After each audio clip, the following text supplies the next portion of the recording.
Esta tarde vamos a estar haciendo un estudio expositivo de un texto muy conocido. Pero antes quiero hacer una introducción. De otro lado, el título del sermón hoy era una mezcla envenenada.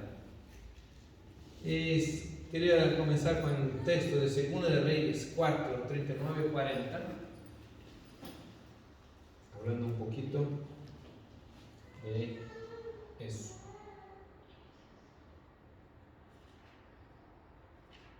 2 de Reyes 4, 39 a 40.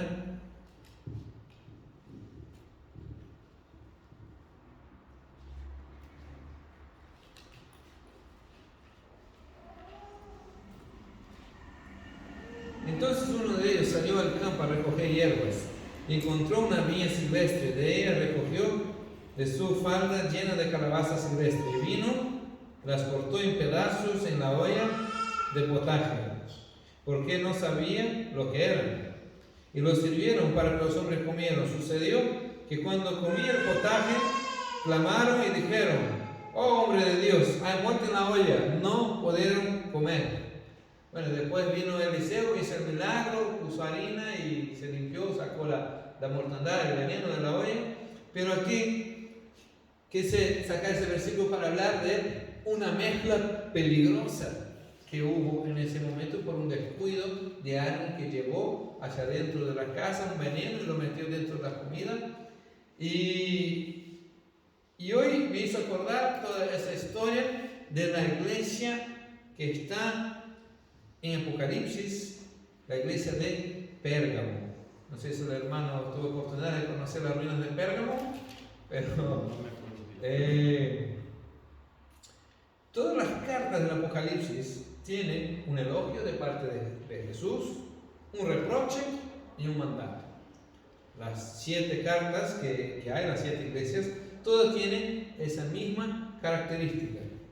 Hablaremos un poco de la ciudad de Pérgamo. Pérgamo, una ciudad 24 kilómetros lejos del mar.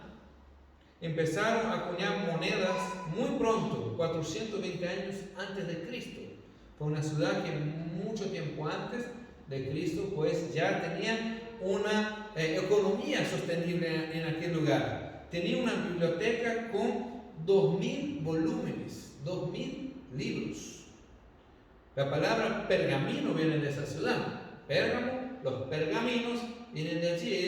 Ellos desarrollaron esa técnica del pergamino. Allí es donde comenzaron a usarlos. Había un rey, Átalo III, regaló Pérgamo al Imperio Romano y pasó a ser capital del Imperio Romano en Asia Menor en su momento, en esa época. Pérgamo era también un centro religioso. Había allí el templo de Zeus, conocido dios griego. También estaba el templo de Atenea. Arriba se encontraba esa biblioteca de los 2000 volúmenes en la templo de Atenea. Esa biblioteca, por curiosidad, Marco Antonio le regaló a Cleopatra y fue llevada a Alejandría. Los 2000 ejemplares de libros fue llevado a Egipto como regalo para Cleopatra de parte de Marco Antonio. Había también un templo llamado Templo de Esculapio. ¿Y eso qué es Esculapio? Bueno, Esculapio, su símbolo es la serpiente entrelazada en una madera. Es el símbolo que ustedes pueden ver hoy en la medicina. Era un lugar, era el dios de la sanidad. Es usado por los doctores, símbolo de la serpiente enrollada en un palo hasta hoy. Nunca te preguntaste por qué es un palo enrollado en una serpiente que simboliza la medicina. Pues por eso. A veces son 2 serpientes, a veces son una nomás.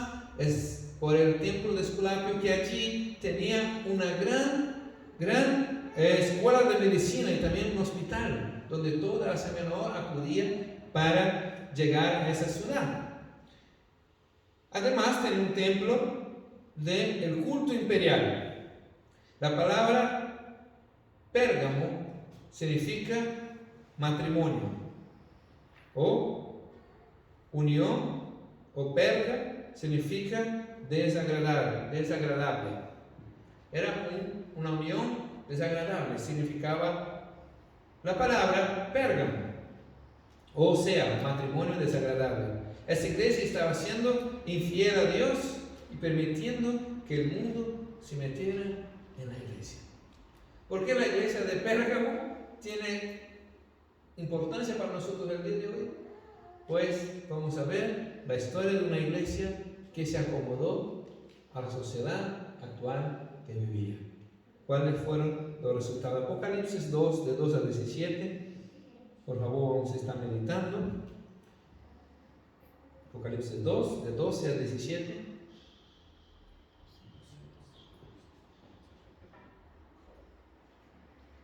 Escribe al ángel de la iglesia de Pérgamo: el que tiene la espada aguda de 2 filos dice eso: yo conozco tus obras y dónde habitas, dónde está el trono de Satanás, pero retienes mi nombre y no has negado mi fe ni aun los días de Antipas, mi testigo fiel.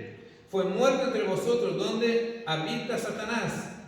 Pero tengo unas pocas cosas contra ti, que tienes ahí a los que retienen la doctrina de Balaam, que enseña a Balac a poner tropiezo ante los hijos de Israel, a comer cosas sacrificadas a los ídolos y cometer fornicación. También tienes a los que retienen la doctrina de los nicolaitas, a los que yo aborrezco. Por tanto, arrepiéntate, pues si no, vendré pronto hasta ti y pelearé contra ellos con la espada de mi boca. El que tiene oído, oiga que el Espíritu dice a las iglesias: al vencedor daré de comer el maná escondido, le daré la piedrecita blanca, y en la piedrecita un nuevo nombre escrito, el cual nadie conoce sino el que lo recibe. Aleluya. Me hizo mucho pensar. Esa semana he visto un video de Brasil que hablaba de una satanista que estaba hablando que su estrategia ahora era meterse en las iglesias para participar en la escuela dominical. Decía, bueno, los adultos quieren tener sus cultos y sus conciertos y sus cosas, y dejan a los niños a un lado, y nosotros nos infiltramos en las iglesias para hablar de cosas dentro de la iglesia, mientras ellos están alabando a Dios, pues le vamos a meter en la cabeza, en el corazoncito de esos niños, otro mensaje. Y eso me dejó impactado e inquietado 1 o 2 días, durmiendo de una manera, inquieto con eso. Decía, Señor, ¿cómo está el enemigo queriendo infiltrarse en la iglesia? Queriendo meterse en medio de la iglesia. Y me hice revisar una y otra vez ese texto. Y vamos a hacer un estudio expositivo sobre eso. El versículo 12 comienza hablando que venía con una espada de 2 filos.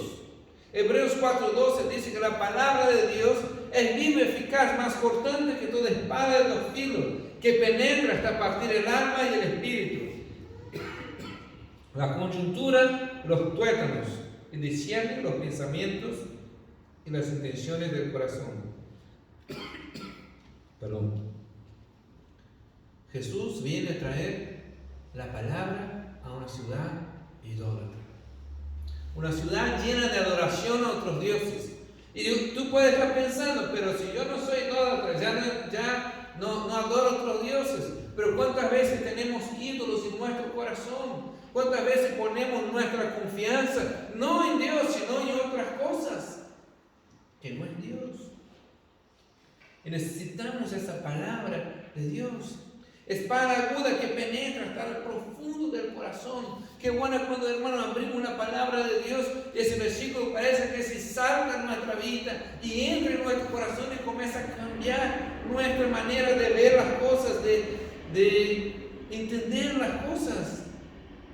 Lo que necesitaba Pérgamo era la palabra de Dios. Una iglesia rica, una ciudad rica, una ciudad,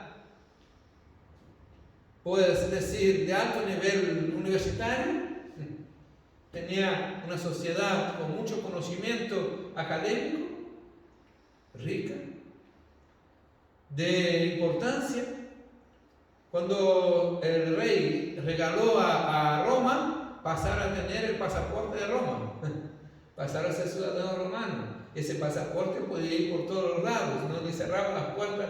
En un discurso Pablo una vez, cuando le azotaron, y Pablo va y dice: ¿acostumbra usted a azotar ciudadanos romanos? Y se llenaron de miedo el carcelero. Dice: ¿usted es romano? ¿Así? ¿Y por qué no me preguntó antes? Casi le dice: ¿por qué no me dijiste? Porque un ciudadano romano en aquella época era algo muy importante que no se podía tocar. Y ellos tenían esa ciudadanía, pero lo que necesitaban no era su ciudadanía, no era su conocimiento, incluso conocimientos de medicina, no era su riqueza, era la palabra de Dios. Y lo primero que el Señor Jesús está diciendo: yo vengo con la espada de dos filos en mi boca, haciendo referencia a Hebreos capítulo 4:12. Está hablando la iglesia del Señor: no se olvide de la palabra de Dios, no se aleje de la palabra de Dios. Esa es la palabra de Dios donde nos tenemos que sustentar, nos tenemos que edificar sobre esa roca que es la palabra de Dios, nuestra iglesia. Dentro de la historia de la iglesia, ese periodo, bueno, hay una teoría que dice que cada iglesia representa un periodo de la historia, y esa iglesia está representando el periodo de 314 a 519 después de Cristo. Habla de la iglesia imperial, cuando Constantino se convirtió. Antes del año 314, 303 hasta 313, la iglesia era conocida como la iglesia primitiva o la iglesia de los padres apostólicos. Y en esa época pues sufría mucha persecución, incluso Nerón persiguió mucho esa iglesia, y los cristianos también fueron echados de Jerusalén, y hubo mucha persecución. Hasta un momento un hombre llamado Constantino, el emperador romano, se convirtió. ¿Y qué hizo Constantino? Pues hizo llamar a todos los líderes religiosos de la época, fue conocido como Concilio de Nicea, y fundó la iglesia apostólica romana que nosotros conocemos al día de hoy. Fue fundada en este año por el concilio que convocó Constantino. Y esa iglesia era la iglesia del imperio. Todo ciudadano romano que nacía dentro del imperio romano se bautizaba, así se registraban los niños, y eso hasta no mucho antes se hacía así también, ¿no? Hasta, me acuerdo en Brasil, para los registros, casi el bautismo en la iglesia ya era el registro civil, y en esa época también era así. Todos se bautizaron, y así se hacía parte del imperio y parte de la iglesia católica apostólica romana. Bueno, no se llamaba así entonces, hubo otra división después, pero ahí se fundó lo que se conoce como la iglesia imperial, la iglesia del imperio romano. Versículo 13, Jesús hace un elogio. Dice: yo conozco las obras de la iglesia, yo conozco tus obras. Igual que lo hizo ni Éfeso ni Esmirna.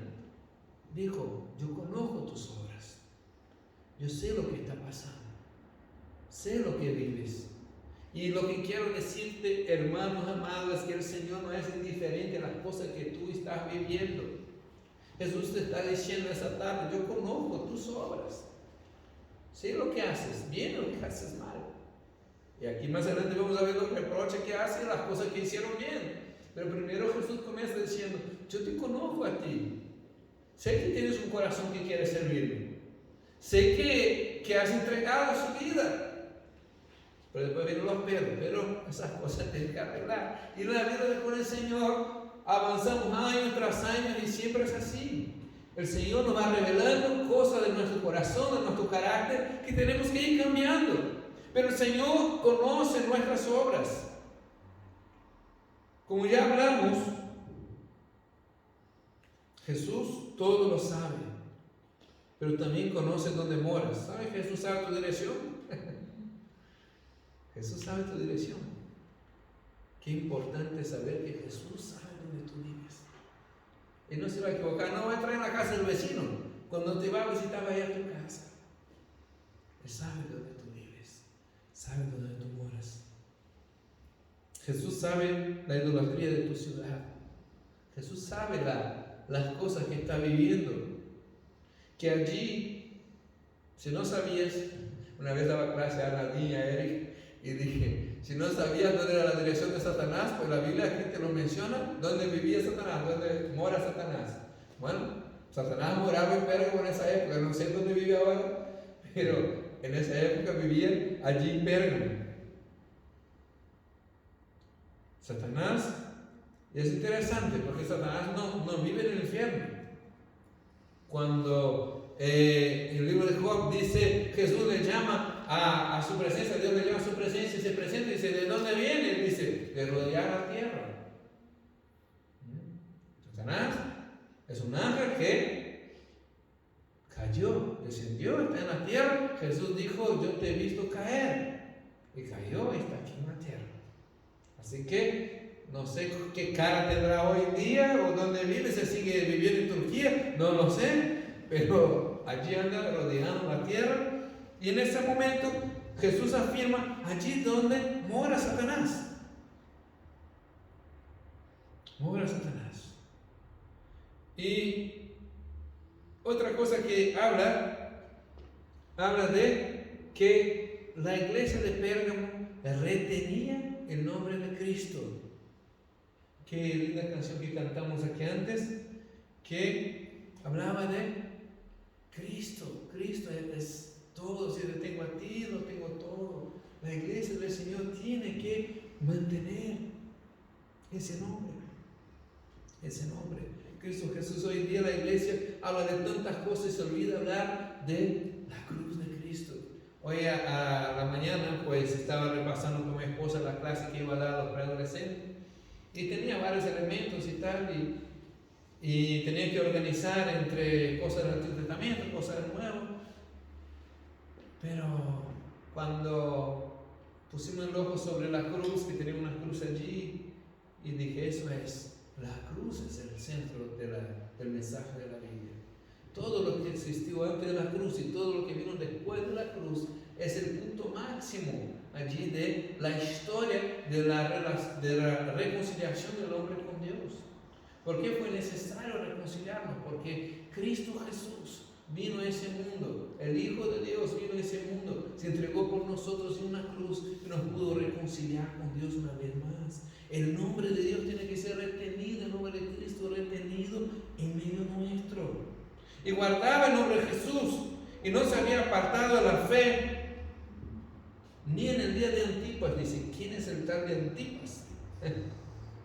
Pues dice al comienzo al ángel de la iglesia de Pérgamo, y la palabra ángel no se está refiriendo, por ejemplo, cuando habla de Daniel que estaba orando, que el ángel de Persia pues interrumpió la oración, que el espíritu que estaba allí, y el ángel Gabriel pues vino y le ayudó y las oraciones pudieron llegar, la respuesta de la oración pudieron llegar hasta Daniel, tardó 3 semanas y ahí llegó. No está hablando de un espíritu territorial de Pérgamo, sino que se está refiriendo aquí a el mensajero de la iglesia, que podemos decir a día de hoy como si fuera el pastor o el líder de la iglesia, porque podemos ver que las 7 cartas está haciendo reproches, está hablando de los pecados de esos ángeles, está hablando de el ángel, tú perdiste tu primer amor, o sea, está escribiendo cosas ahí que no está refiriendo a un ángel ser celestial, sino que está hablando del mensajero de la iglesia. Y justamente el ángel de la iglesia de Pérgamo, el mensajero de esa iglesia, lo conocemos, aquí el texto lo dice, Antipas.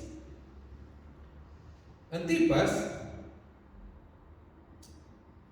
dice que el rey Domiciano fue encerrado dentro de un becerro de oro incandescente, que allí lo quemaron. Un momento dice, Antipas, todos están contra ti, niega a Cristo, todo el mundo está contra ti. Entonces después responde, entonces estoy contra todo el mundo, pero no voy a negar mi fe. hombre de Dios, que decía: Antipas, te van a hacer daño, te van a matar. Decía: pues que encienda la hoguera entonces, porque yo no voy a negar. Hermanos, el nombre de Cristo no había sido borrado en el corazón de esa gente. Y Jesús lo menciona, ni en los tiempos de Antipas. Antipas significa uno que se antepone a todo por amor de Cristo. Antipas. A lo mejor la gente no conoce su situación, lo que pasa, pero Jesús sí lo sabe. Y Antipas era conocido, fue llamado testigo fiel. ¿Saben, mis queridos? Muchas veces los demás no pueden saber lo que tú estás viviendo para mantener su fe, las tentaciones que tú estás enfrentando, las luchas que enfrentas internamente, esos gigantes que tienes que enfrentar día tras día para mantenerte fiel delante de Dios. Pero sepa una cosa, Dios lo sabe, Jesús lo sabe, y Él te está diciendo: mi testigo fiel ha pasado por eso y por otro, ha soportado eso y lo otro por mí. Jesús conoce su nombre y sabe que te he mantenido fiel. Versículo 14 habla de gente que tenía la doctrina de Balaam. Ay, aquí se pone la cosa medio rara.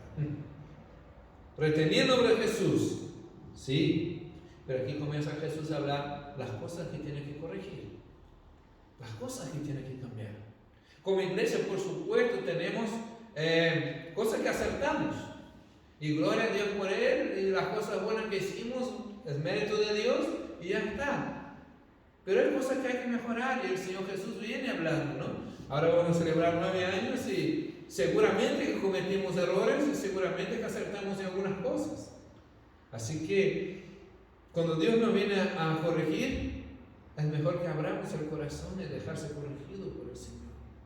El Señor dice que en Hebreos que toda disciplina al principio nos parece motivo de gozo, pero después pues lleva a cabo el propósito que fue hecho, ¿no? Y nos bendice. Y Jesús viene a hablar a esa iglesia de Pérgamo, la iglesia que se había mezclado, la iglesia que se había casado con el mundo.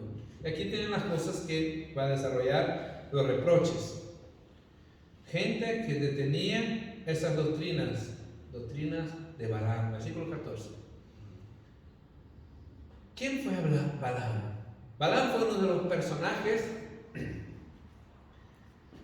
más difíciles del Antiguo Testamento, más odiado por los judíos, por así decir. En esta lista tenía Balaam, tenía Coré, tenía allí, y después se sumó a la lista Judas Iscariotes. Son las personas que los judíos no querían ver ni pintado de oro. Y Balaam, ¿por qué Balaam fue tan odiado por los judíos? Personaje del Antiguo Testamento, cuando el rey Balac le contrata para maldecir el pueblo de Dios, él dice: yo no puedo bendecir porque yo les maldigo, pero Dios los cambia en bendición. Pero les voy a enseñar algo. Esos hombres, pues si los ponen unas mujeres delante y eso, igual van a caer. Y cuando caiga en pecado, pues la bendición de Dios se va a ir de la vida de ellos. Y así, pues, por precio enseñó el enemigo cómo destruir al pueblo de Dios. Por dinero. Y vemos al día de hoy tantos falsos profetas dentro de la iglesia. Profetas que van detrás de dinero. Personas con un afán de su ganancia, pues hacen cosas que destruyen a la iglesia. Casi están jugando en el equipo enemigo. Ya algunos son satanistas que se infiltran en la iglesia. Eso ya es otro tema, como hablábamos antes. Pero hay personas que se dicen profetas dentro de la iglesia que están hablando cosas que no bendicen a la iglesia con tal de ganar dinero. Hay una doctrina muy conocida, la doctrina de la prosperidad. Yo creo en la prosperidad de Dios, ojo, que creo que Dios puede prosperar y bendecir bien y es algo que Dios hace con su pueblo. Pero hay gente que exagera eso y cambia en la bendición de Dios porque si tú le das dinero a Él. Yo le he visto personas vender los frijoles mágicos ahí en la iglesia, terrenos en el cielo y cosas así. Y por favor, el pueblo de Dios está siendo engañado por falsos profetas. No si alguien quiere comprar un terreno en el cielo. Hermanos, gente que están jugando con la palabra de Dios. La profecía es de Dios. Dios habla por medio de sus santos. Dios levanta personas en medio de la iglesia y la profecía sigue funcionando. Pero hay un pastor profeta, que una vez quería invitarle a ir a la iglesia. Le dijo, para que yo vaya, pues son $50,000 de caché.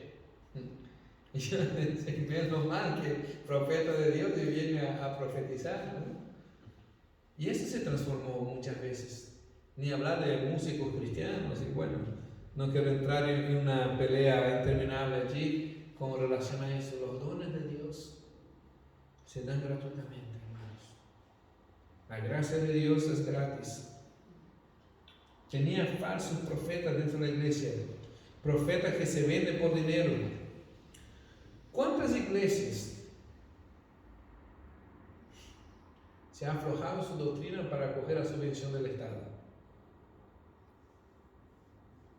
¿Cuántos hermanos, con tal de no herir aquel que es el que trae el diezmo más gordo de la iglesia, que no se me vaya, pues no predica sobre ciertos asuntos para que no se sienta aludido? Eso pasa. Había en Brasil uno que era el que casi mantenía la iglesia. Era el 80% de la recaudación de la iglesia era el diezmo del tal señor. Daba trabajo para más de la mitad de la iglesia. Pero resulta que andaba en adulterio. Y el pastor ya no quería más hablar mucho de adulterio para que no se sintiera él ofendido y se fuera de la iglesia. Porque si no se cerraría la iglesia según el pensamiento de ese hombre. Hasta que Dios cambió y vino otro pastor y le puso en disciplina. Ese hombre se enfadó, se enojó y quiso irse de la iglesia hasta que Dios trabajó y arregló su problema. La mujer le perdonó, Dios restauró su familia y todo. Pero mientras queremos esconder y solo miramos el beneficio económico y el dinero, Dios no puede estar obrando. Nosotros impedimos el obrar de Dios en las vidas cuando estamos tratando de vender o manipular las cosas con tal que uno o otro se enfade. La palabra de Dios tiene que ser predicada con pureza. No puedo maldecir directamente, pero enseñó cómo hacer tropezar al pueblo de Dios. Personas que añaden costumbres dentro de la iglesia que maldicen la iglesia. Hay un montón de ismos, ¿no? Machismo, feminismo, comunismo, y ahí vamos, se meten dentro de la iglesia. Hay hermanos hoy en día que se dice hay que sujetar a su esposo, casi nos pega. Que nuevos tiempos. Bueno, gloria a Dios, aleluya, la Biblia sigue ahí la misma. Y otros, no, que bueno, no vamos a entrar en mucha polémica, pero se mete cosas dentro de la iglesia muchas veces que no están más de acuerdo con la palabra de Dios, y vamos aceptando y vamos avanzando y vamos caminando hacia eso. Personas que mezclan las ideologías dentro de la iglesia. La historia de Balaam, su asno le habló. Tuvo un asno corregirle. Vino un ángel. Mira, es la posible, el segundo animal que habla en la Biblia. Primero fue la serpiente. Un animal que habló a ese hombre, dice que el asno pues vio el ángel.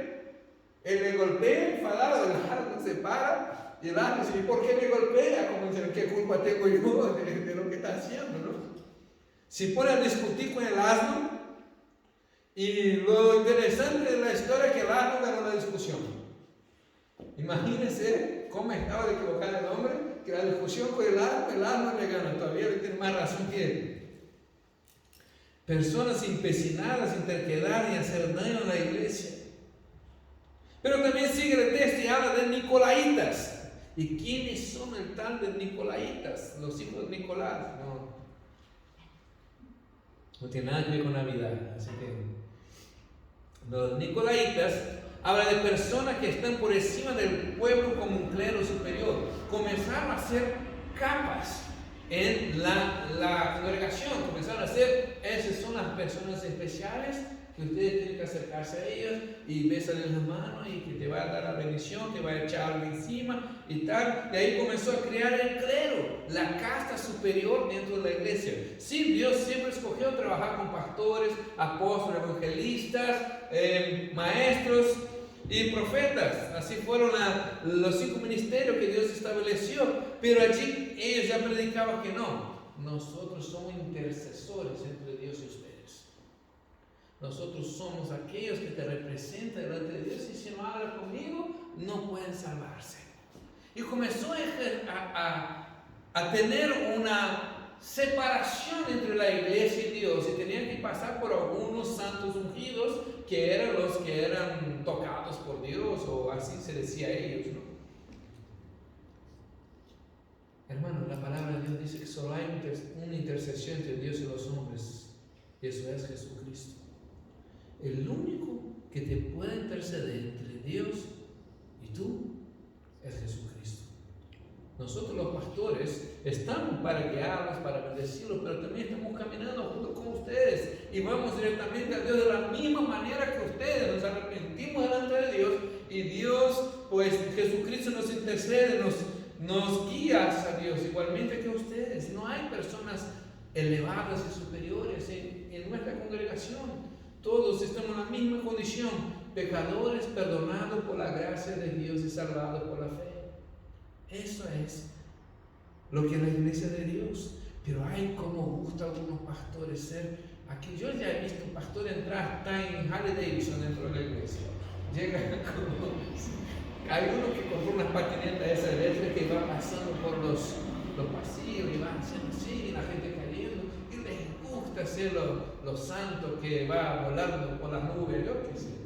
Hay uno que por allá por El Salvador, creo que es, se sienta en un trono y vienen 4 diáconos y los levanta y los lleva hasta el altar para predicar. Nicolaitas. Se hacen más que la congregación, se hacen más que los demás. Bueno, los católicos también ahí se metieron en ese lado, que solo ellos pueden perdonar a las personas, que no hay salvación fuera de allí. Bueno, ojalá algún día puedan ver eso y cambiar también. Personas que se dicen que son el pontífice Maximus. ¿Quién es pontífice Maximus? No hay entre Dios y los hombres nadie sino Jesucristo. Jesucristo es el único hacedor de puentes que hay que existió en ese mundo. Era un grupo que abogaba por ablandar las normas de la fe cristiana. Trataban de mezclar los cultos paganos con las costumbres cristianas. Él decía, bueno, cogemos un poco aquí de paganismo, un poco aquí de eso, y hacemos eso. Tenía la tendencia a la idolatría. Hermanos que iba a templos a ofrecer ofrendas en templos paganos, nicolaitas. Adoraba a Dios los domingos y los viernes estaba en el templo de Atenea, y todos eran superiores, ellos hacían de todo. No aborrecía las obras de los nicolaitas con los de Éfeso. Interesante que en Éfeso también aparecen los mismos personajes. Y Jesús les dice, ustedes han resistido a los nicolaitas, pero Pérgamo no. Pérgamo los abrazó y los dejó llevar por ellos. La pregunta es, ¿estoy aborreciendo lo que Jesús aborrece? Satanás intenta detener la iglesia por medio de, detener la iglesia por medio de persecuciones. Al ver que no estaba funcionando, lo que hizo fue meterse dentro de la iglesia. Dentro de la iglesia, incluso el apóstol Pedro dice que hay doctrinas hechas por demonios. Y uno piensa, yo pensaba que la doctrina lo hizo Calvino, lo hizo... No. Hay algunas doctrinas, hermanos, que hay dentro de las iglesias cristianas evangélicas, para ser más específico, hechas por demonios. Dice, ¿cómo puede ser, pastor? Porque vamos dando lugar y oídos a ciertos espíritus. En el tiempo, el culto era sencillo en ese tiempo, hasta 300 años. Se reunían en casas, alababan a Dios en las catatumbas. ¿Cómo podían? El grupo de alabanza, mira, entraban a la catatumba y decían, muévete la hermanita Juanita y los huesos de ella, porque ahora va a entrar otra aquí. Se metía en medio de los muertos a alabar a Dios allí. A lo mejor se resucitaba uno por ahí, pero bueno, tal vez. Culto sencillo, agradable a Dios. Pero se metieron los nicolaitas y quisieron poner casas lujosas, quisieron hacer templos, catedrales. Comenzó a meter muchas cosas en el culto: incienso, la procesión, las ropas lujosas, las grandes catedrales, las reliquias milagrosas. En ese tiempo dice que se encontraron la vera cruz, la cruz de Cristo, y envió los trozos de madera para todos lados con propiedades milagrosas. Dice que cuando Lutero hizo la reforma, que solo en España tenía suficiente madera de la cruz de Cristo para hacer 3 navíos. Así que imagínense cuántas reliquias se fueron creando a lo largo de los años. Tenía 19 apóstoles de los 12, ¿no? O sea, ya eran doble, algunos eran doble ya. Solo en España estamos hablando. Basílicas lujosas, pero el evangelio diluido. Iglesias poderosas económicamente, pero el evangelio diluido. Por eso Jesús se presentó como una espada de 2 filos. Necesitaba palabra de Dios esa iglesia. ¿Sabe lo que sucedió? Fue un tiempo de mucha riqueza en el cristianismo, pero se olvidaron de su venida. No podemos olvidar como iglesia el regreso de nuestro Señor Jesucristo. No había persecución, pero se habían enfriado en sus corazones. Por tanto, versículo 16 dice, por tanto, arrepiéntanse. Debemos arrepentir de diluir el evangelio para agradar unos a otros. Jesús vendrá y combatirá con su palabra a todos estos. Debemos combatir con la palabra de Dios el enfriamiento de la iglesia. La iglesia a día de hoy nunca estuvo tan poderosa económicamente. Tenemos radio, televisión, canales de internet, hasta a lo mejor hasta satélites que mandamos por el espacio para transmitir nuestros cultos. Pero nos está faltando la esencia, la palabra de Dios, y volver nuestros corazones al Señor. No debemos permitir nicolaitas en nuestro medio. No debemos permitir barán en nuestro medio. Gente que se vende por dinero, gente que quiere cambiar la iglesia para agradar al mundo. Pero ahí viene la promesa, versículo 17. El que vencere, yo daré de comer maná escondido. En primer lugar, tendrá una perecita blanca, escribirá su nombre. Cristo Jesús dice que el maná era escondido. Y en una ocasión Jesús dijo, yo soy el pan que descendió del cielo. El que comiere no volverá a tener hambre. El que venciere recibirá a Cristo. Cristo será su saciedad. Cristo será la recompensa. ¿Sabe? El apóstol Pablo dice, mira, yo tengo que enorgullecerme. Yo soy fariseo, yo soy hebreo, circuncidado al 8º día. Yo cuanto a la ley era irreprensible. Yo hice eso, lo otro, pero ¿sabe qué? Lo consideré todo eso basura, porque tengo un objetivo en mi vida, conocer a Cristo. Con tal de conocer a Cristo, he desestimado todo eso. Hermano, la mayor riqueza que puede haber en la iglesia es el mismo Señor Jesucristo, que nos permite acercar a Él. ¿Sabe que Dios te hizo sacerdote? ¿Sabe que ese privilegio solo tenía el sacerdote una vez al año? Y tú cada domingo, cada día, si quiere, puede acercarse a Él. Dios te hizo a ti sacerdote y te dará de comer del maná, que es Él mismo. Una piedrecita blanca. Oh, aleluya.